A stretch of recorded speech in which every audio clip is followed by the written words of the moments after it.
Welcome to the sugar shack.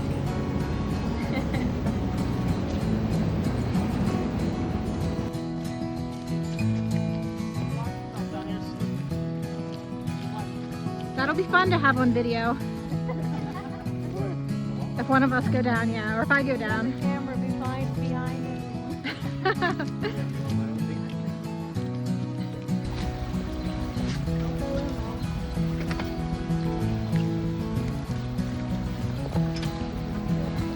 So this creek doesn't flow all year long. It fills up. It goes down underneath the ground a little bit further up. But when the water's high, creek flows, so I can work in the creek bed on a normal basis on these lines and stuff. Usually it's dry. Yeah. Okay. All right. So at the beginning of every spring, we have a warm up, and the sap starts flowing in these trees. Whenever the sun warms up the temperature to above freezing, the sap will go, the sugar is stored in glucose in the roots, and the sap will go up to the treetop. So the bigger the treetop you have, the more sap the tree usually gets, because it pulls up more sap. And then when it gets cold again at night, it'll pull that sap straight back down to the roots. And it's that back and forth motion that puts sap right into this tap right here. And there's a vacuum on there, a little bit of vacuum. So I have a vacuum pump back there that's pulling sap from the tree actually. So to start a maple syrup operation, you can just have some buckets and hang them on the tree and go out and gather sap. But here we have a line system, and so when we start with that, we start with those two big blue lines there in the bottom of the creek here. We put that wire up, put the blue lines up against there, tie them all up. There's 2,500 feet. There's a 2,500 foot stretch of line up through that way. And then off of that, we have another main line going up in the woods there. We'll get to there eventually. And that's tied into these two lines. And then off of that main line, we run these lines here. And that's tied into these taps. So what we call this system is a highway system. And we say those two lines down there, that's our interstate right there. That's like the big interstate, it's the highway where everything travels on. And then that main line going up off of the interstate, that might be like your 655 or not your backcountry roads, but your main roads. Okay. And then this is your backcountry road. And here's your driveway at the house. Okay, so that's how it works. Cool way to explain that. Do you have like a limit of that can come out of it? No, it doesn't have a limit, but it's limited by the weather. So whenever it gets warm, like if it stays warm for too long, that sap will just sit up in the branches and just sort of cook there. And then when it comes back down, if it's up there too long, the sap will have changed flavor. It'll be like bitter. It won't be good to drink anymore. So that's kind of how it is now. You'll see it when you go into the pump house, that the sap's just a little bit bitter. It's not really nice. When it comes in at the beginning of the year, it's like clear. It looks exactly like water. So when there are winters that are really warm, is that not a good thing then for maple syrup production? I don't know. This year we had bigger runs than we ever had, and the winter was really cold. So I always had warm winters before this. So, and it depends a lot on when you tap. So if you have a warmer winter, you want to tap earlier in the year, like maybe January or something like that, and start getting sap. Okay. And this year we tapped end of February. No, we tapped before that, right? We tapped in January, But it was too cold. but it We was didn't a start bit getting before the sap sap till ran. the end of February. Yeah. Okay. So.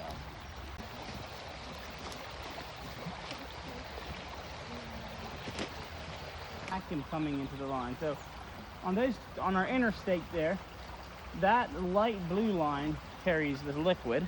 That carries the sap from all the trees, and the top blue line, the dark blue, carries the vacuum. And you can see how this is tied into this carries sap, of course. This is tied into all the small lines, and this goes into the vacuum right here. And the reason that is this way is so we don't have sap going into the vacuum line. It can happen though. So when the mornings are really cold and this sap line is full of ice, it'll use this loop as an emergency system, and the vacuum will pull the sap up from those trees up around this loop, and it'll go on into the sugar house. So that's what that's all about. Oh, and then you can actually see the the sap going in there. Yeah, a little bit. And maybe you'll be able to see it here too. Oh, you can see it in the green line there. Oh, yeah. Yep. You can see it moving just a little bit there. So it's still coming in pretty good actually, but it's just not good anymore. Right. That's the problem. So what I was gonna say is when we have a leak, a squirrel bites a line back there, it creates a back pressure. So if I'd cut the line right here, since it's under vacuum, all the sap will be pushed backwards. That's behind that hole. Right. And so if I'd have a leak at that tree, that means every tree behind that tree couldn't give sap because it's just being pushed back. The sap is. And so leaks are a huge deal. Really big deal. And especially to try to find it, probably. They're not too bad. So I have a lot of these running through the woods, these secondary main lines. I don't know how many sets I have up through there, like maybe 10 or so.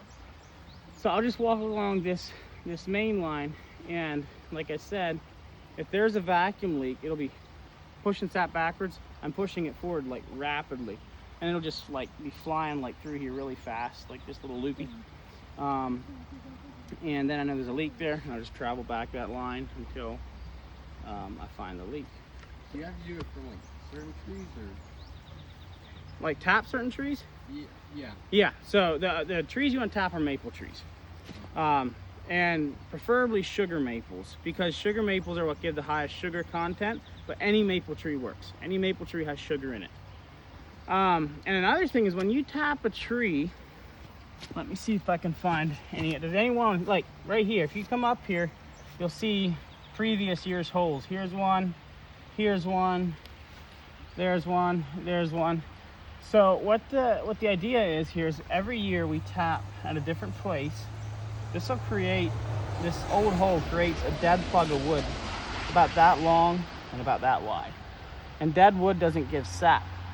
So we have to get away from that the next year. So every year we go like 3 inches to the right and 6 inches up or down away from that hole. And then it creates a zigzag pattern the whole way around the tree. And then the thought is by the time I get the whole way around the tree, I'll have enough of wood on top of that I can tap there again.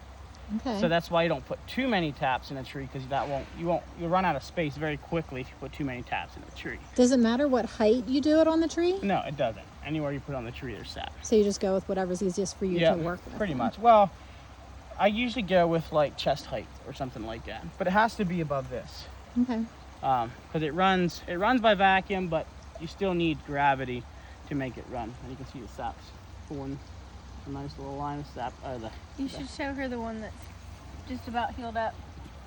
Like that is what it looks like when it's almost healed up. Yeah, that's almost healed up there. So this is where it started. Like you can probably. almost not tell it's a tap. You can a little bit yet, but not barely. Okay. So sap goes from there, the tree, to these lines, to these lines, to that light blue line down there. The dark line brings vacuum to here. So there's good vacuum here. Should be here again. I can really hear that one. Very cool. So that's the woods. Okay. Creating all that suction on the trees. That an old vacuum probably would have used in the dairy barn back in the day. They don't use them anymore, but maple producers really like it because they pull high vacuum.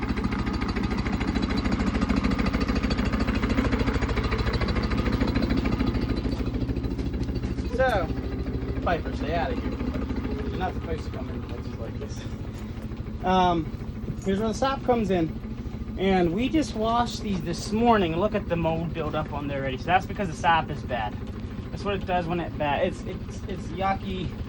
It's not good for maple syrup anymore. Okay. But it comes into here and you can smell it.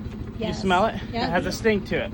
So that only happens at the end of the year. If you come earlier in the year, this would be totally clear in here and it wouldn't smell like anything. So sap comes into here then.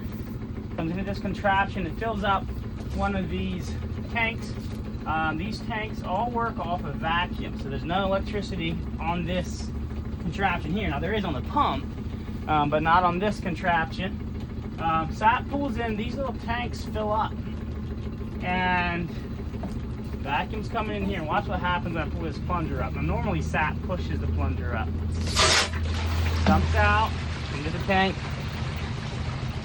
And then once this gets full enough, this pump will pump it up to the sugar shack.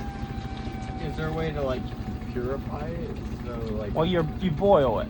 Okay. So that's your purification process. Now, when the sap is, like at the beginning of the year, you can stick a cup in here and pull it out and just drink it. It's so good. It has just a tint of sugar taste to it. But now it's the end of the year. Like, we're boiling here because we're doing a video, so. But it's just not as much fun to boil now either. But. Okay, very cool. Okay, you put more wood on. All right, so after that, I should have showed you the tanks behind the sugar shack. Maybe you noticed those. I did, yeah. So there's 3 tanks on the, behind the sugar shack. There's actually 6, but only the top 3 have sap in them. And then the sap is gravity fed. See where those hoses are coming in out the pipeline there? So your sap's gravity fed from that pipeline, and it comes into this evaporator. You put more wood on? Yeah, I want to get a good boil going. It looks better. No, I can fill it quickly. You might want to see it. I don't know if you want to see me filling this thing up with wood or not. Yeah. Yep. So when I'm really going, I stoke this thing up every 11 minutes.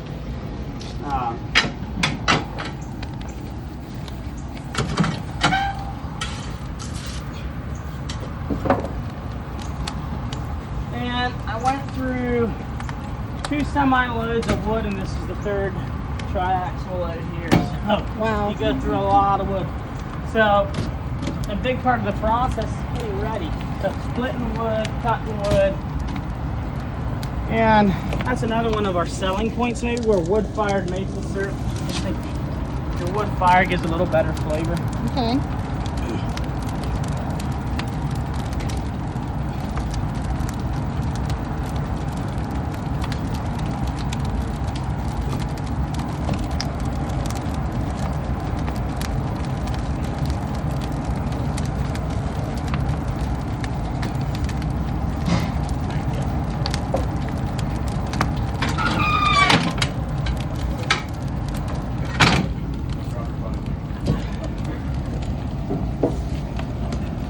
All right, now let's see start. That's when you want to see it. All right, so every year where the sap comes in,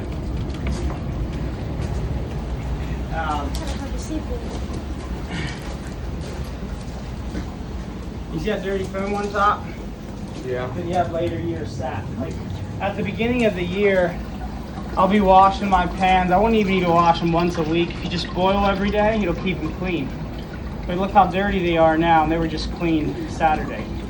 And you gotta clean them very often at the end of the season. It's not worthwhile for me to make maple syrup right now. Right. But sap comes in through here, and then it comes in according to this float. It lets sap in or keeps it out according to the level that's in the pans. And now it's starting to boil. Sap comes in over there where you're standing, actually. I forget your name. Holly. Yeah, Holly. So you see that pipe there? Yeah, that's where the sap comes in. And then it's an interesting system, sort of, because uncooked sap will always push the more cooked maple syrup forward. And it creates a whole big system through these pans. Like a whole bunch of dividers here. There's 1 here, there's 2 in the next pan. And the next pan is just that little 1 foot wide pan. You see there's like 3 individual sections here. So the sap will come in over there. It'll push the more ready stuff forward. By the time it gets around through the cross sections and dividers, it'll come out in that bucket right there. And It pushes out through that hose. yeah. Yep. And it goes, yeah, it's all connected through those pipes and stuff. And then it's finished in the bucket. Not quite. We do this over here. Okay. So, and this is another thing we sort of crack up a little bit, is we filter the traditional way. So a lot of people filter using a filter press and diatomaceous earth, and we just use gravity-fed filters, basically a cheesecloth, and you can see all the dirt that comes out of maple syrup. So at the beginning of the year, wow. this will be brown, like a light brown, and doesn't look near as nasty. End of the year, it's black, and you have your dark maple syrup and your stuff that's not quite as good. So that's what this is. Dad wanted to keep that for himself because it's free maple syrup. So Oh, I'm not okay. gonna use that. I'm not gonna bottle that because it's not high enough grade for me. Yeah. Okay. So, and then after we do that, we bottle it out of here and put it into these jars and make maple syrup. A little steamy right now because we're in here, but and that's. How long do you have to boil it to get it where you want it? So, we boil about 100 gallons an hour with this evaporator, and it takes anywhere between 40 and 60 gallons of maple syrup to make gallons of maple sap to make 1 gallon of maple syrup. So that would be 2 gallons an hour of maple syrup. And when you're making like the maple candy, what do How you does do that different work? with that? so with maple candy, it needs to be, and she does the maple candy. So we take that into the house, and we Just the maple syrup. just the maple syrup, yeah. Take the maple syrup into the house, and we put it on the oven, on the stove, in this little in a pan or a pot, and we boil it till it's 32 degrees above boiling. When it's 32 degrees above boiling, we take it off of the stove, and we just set it on the counter, and we let it cool until it's 170 degrees, right? 170 to 180, somewhere in there. And then you stir it really fast. You stir it. I just use a wooden spoon. Yeah. Oh wow. Yep. And you stir it really fast, and you pour it into molds. And as you're pouring, there's like a really fine line of when you pour or when you don't pour, because it can harden while you're pouring. Okay. So it's I was just it's gonna another say, whole that's a very process. precise thing Yeah. with how many It was trial degrees and error above. for us. We lost. Yeah, we lost a Some lot of maple maple syrup. syrup experimenting with them. Okay. Yeah, it is precise. And then another thing is boiling point changes every day. I don't know if you knew that or not. I did not.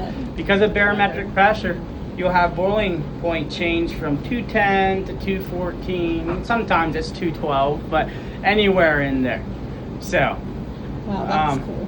so you gotta check the boiling point of water every day before you make those candies. And that brings you to something else here, actually, on the maple syrup side. So, this is where it draws. This is the temperature right here. Right now it's at 207 degrees, 207.6. So normally maple syrup is ready at 7 degrees above boiling point. So it's like 219 or somewhere in there. But since boiling point changes every day, we need to check it with this thing, and this is called a hydrometer. And it's clean right now, actually, and there's no maple syrup in here. So this thing will float according to the consistency of your syrup. Once your syrup is ready, it'll float right there. That makes so that you're not drawing off thin maple syrup, too thick maple syrup. It's always the correct density, and you have a good finished product. I don't know if this thing's gonna float at all or not. Probably not. I think it might. Actually, it looks decent like that. Why did I push out? Oh, this is closed.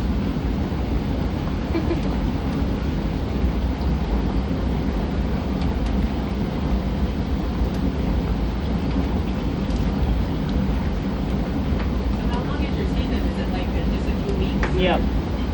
So I had this week, this season was absolutely insane. We had, I don't know, several all-nighters. Yeah, see, it's not floating at all yet. It's not even close to maple syrup yet, which is too bad. If it came just a little earlier, we would have had some actual maple syrup. But, and so a season, of course, it depends a lot on your weather. So we had, when did we start? End of February, and we're already done. So 2 weeks ago or so, we were boiling 24 hours a day, pretty much. I'm gonna look at the calendar. It was crazy. So you're just like taking turns down here manning Pretty the much stuff. manning the furnace, taking maple syrup off, filtering the maple syrup, and it's a full process.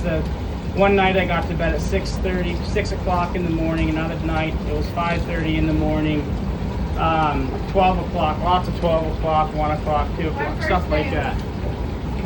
February 20th. First day was February 20. Okay. Wow. Yeah. And then this past week, it really slowed down, and I could pull it out with that vacuum pump a little bit, but it was barely worth it. And then Saturday, I didn't like the flavor anymore, so I just said that's it. Do you taste it every day through the season to make sure you have I what you taste want? it on every draw at the later part of the season. Okay. Because that's when it's, you know, you got to really watch your flavors. At the beginning of the season, it's all good. You just boil and you make maple syrup. So, Okay. Yeah. Because one day it was good, the next day it was just a little off. Yeah. Okay. Anyway, if you want to taste the stuff.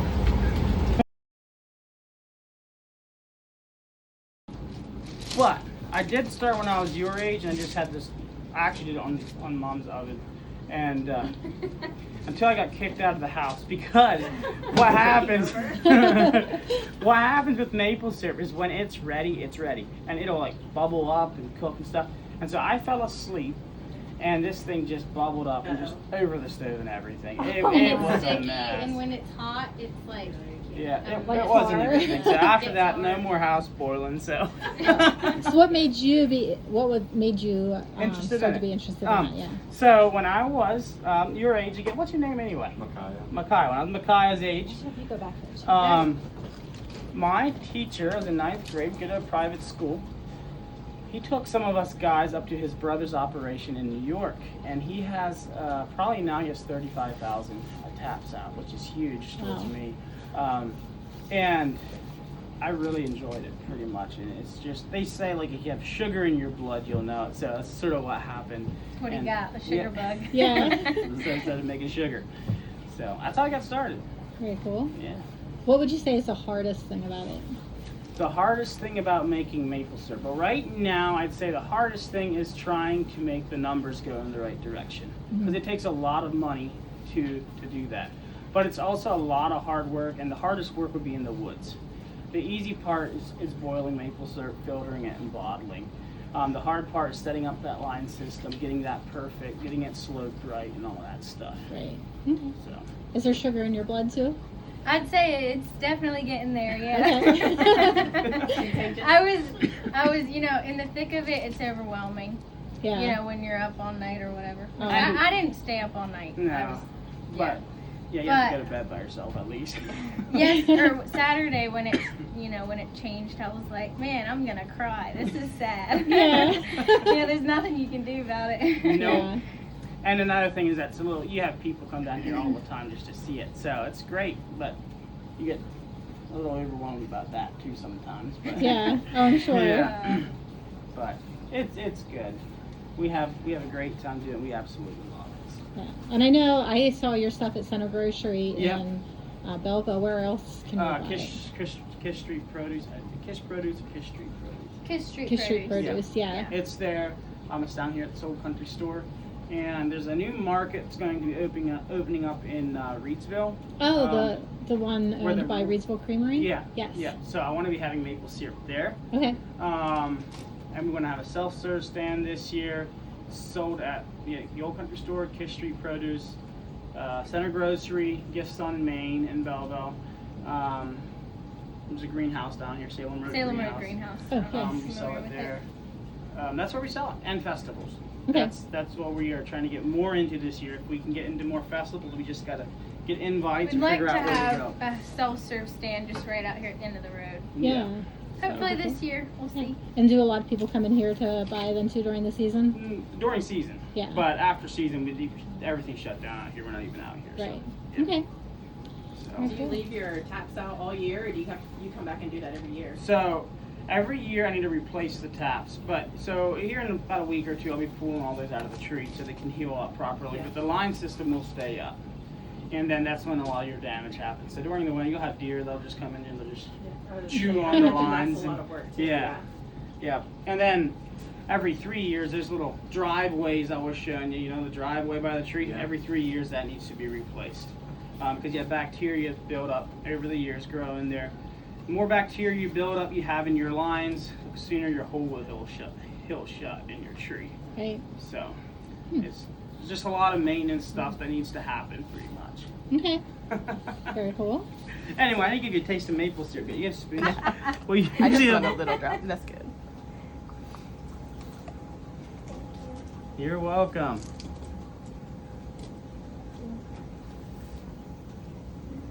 Thank you.